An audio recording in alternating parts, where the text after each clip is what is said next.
and IndyCar have been seen as bitter rivals or competitors since the beginning of time.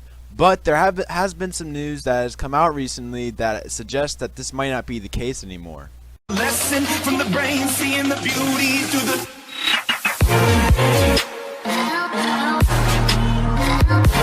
Welcome back to another video, and today we're going to be talking about some interesting news that came out as of recent about NASCAR and IndyCar, and like all of it is really related to both NASCAR and IndyCar. So before we get into that, be sure to leave a like, hit the subscribe button, and let's get right into the video. Now before we get into this, I have a little bit of a news thing to let you guys know. I'm not sure what this really means, I'm going to be honest with you, but Microsoft has ran NASCAR's cloud for a very long time, I guess. I don't know. I'm not sure the exact dates, but it was actually just recently announced that Amazon will be taking Microsoft's spot for NASCAR's cloud, except for Hendrick is keeping its job to Hendrick. Now, I'm not sure really what the definition of what Microsoft was doing and what Amazon will do, but it seems to be pretty important, and it'll be interesting to see if we see any changes at all, if we notice anything different.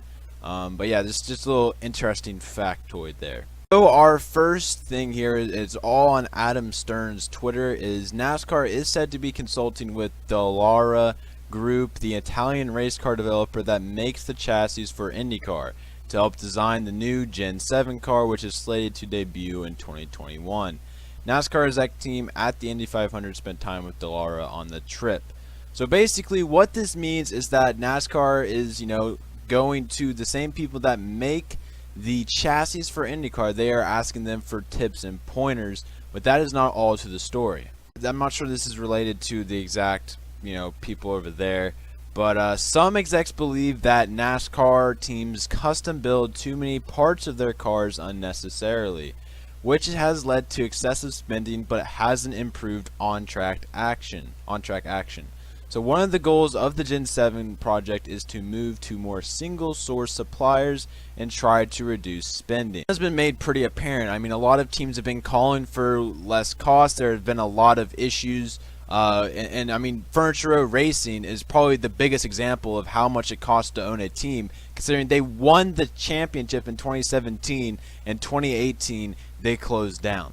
I think that is really the biggest example of how much it costs. I mean, it's not just you can't find. I mean, you need sponsorship, but it's more building the car week in and week out. And I do wonder somehow, or how these front row or Levine family. I guess they kind of got that Toyota thing now, but how all these smaller teams actually make it. But again, you got to remember they're not usually as fast because they're smaller teams.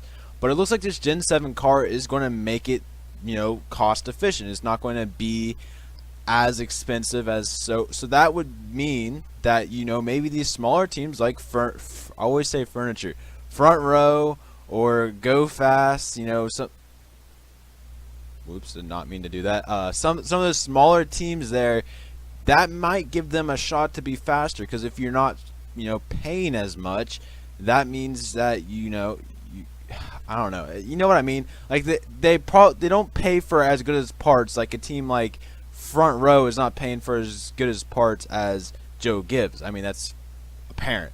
But if the cost is lowered, that might bring the gap down a little smaller, and maybe make it to where if you have a really talented driver at Front Row like David Reagan, I think he's really talented.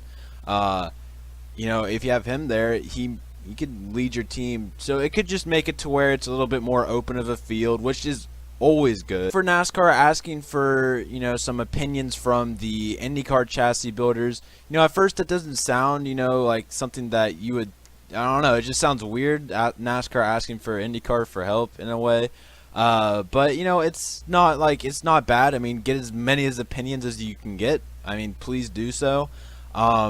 And I think that's good, but that's not the only thing. That's not like my only reason. I think NASCAR and IndyCar are starting to become a little bit more connected than you would think.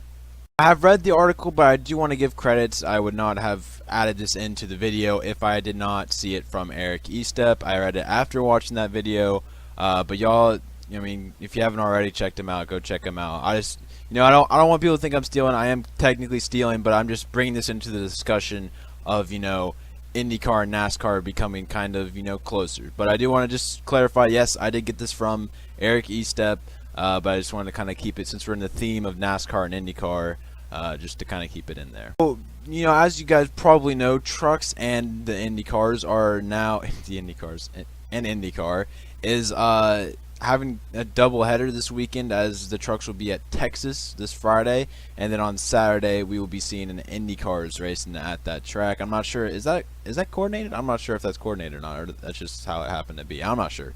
But ever since that happened, there's been a lot of rumors about maybe IndyCar and the NASCAR Cup Series having a doubleheader. Article suggests that it could very well be at Texas. Now the only thing is, here we are, it's going to be June 9th, I believe, is when they'll have their doubleheader. When the IndyCar race is there. We raced at Texas back in May or April. Sorry, I don't have my exact dates here, but that would cause a shift. But me and Eric, we didn't talk about this, but much like Eric, I believe that moving it to Indy would probably be the best idea. I mean, you could even have 2 Indy races. God, please, no, don't. Okay, all right, we don't need 2 Indy races. My apologies. But obviously, you wouldn't want to do it at the Indy 500 because that is specific to IndyCar. IndyCar would never do that. That is something that the IndyCar will always have, is the Indy 500 on Memorial Day weekend. There is no adding stuff to it. But they do run a race at the Indy Road Course, which could be as a place, add that. That would make it a lot more interesting than a Brickyard 400. And if your heart just has to have the Brickyard 400, me personally, I am from Indiana, and I don't enjoy the Brickyard 400. I haven't watched it since Casey Kane won it, which is actually just the season before last. But still, I don't watch the Brickyard 400 that much. But so I'm not really that attached to the event or anything like that, to where you can move it to the road course, so then it'll actually be an interesting race. And then we can have 2 races there at the road course, and maybe have an Xfinity race at the oval if you have to have it at the, or I guess it's kind of a rectangle. I don't know. Have it at the track, yeah. But so that is definitely a possibility, and I don't know how real that possibility is for Indianapolis Motor Speedway, IndyCar, and NASCAR to pull it all off. But some other tracks, maybe the Charlotte Roval, that was a really good track. I really enjoyed that track, and IndyCar has yet to fit it in there, and maybe at some point they would. Another one would be Bristol. No, I'm just kidding, guys. I'm just kidding. Obviously, we wouldn't do the Daytona 500, but maybe the second Daytona date, you could see IndyCar run at the Daytona road course. Do they run? I'm sorry, I don't watch IndyCar, so I'm apologize if I'm being really stupid right now. But do they run? I'm not sure if they run at the Daytona. But you could have something like that. But those are some suggestions. I don't know if Texas is the best racetrack, because obviously it had a good race this year for NASCAR. We'll see how it does for IndyCar.